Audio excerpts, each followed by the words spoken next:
kungorambwawo zvako, but handisina ma-red flags. Ma-red flags ndandisina, kutongorambwawo hameno ropa racho zvarakangoita, but ma-red flags ndandisina. But mainwa chisukiso ka itori red flag iyoyo. Avanhu vanongotaurawo zvavo.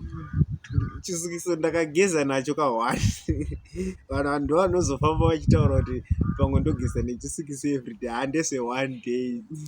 Plus mainzi mainwa mavheji kubasa. Vanhu kubasa ndozvaitaura kuti ndikunwa mavheji, but zvazvingori zve1 day.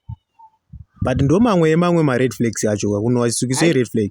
Hani ma-red flags ndandisina kana red flag kana what. Kuba pabasa makaba chaja kaimi chaja yemunhu.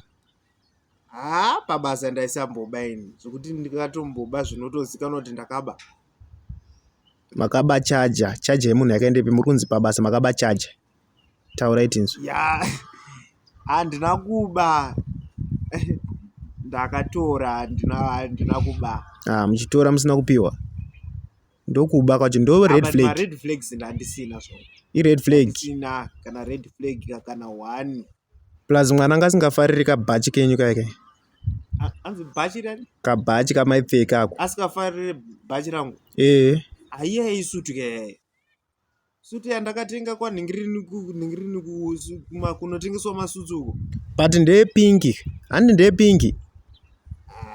Yanga iri yepingi zvayo, but inganzi red flag here. Ingawano vanhu kuma-awards uko vanongopfeka masutu epingi. Kuma-awards ka mungauye kubasa nesutu yepingi. But asi ma-red flag aya.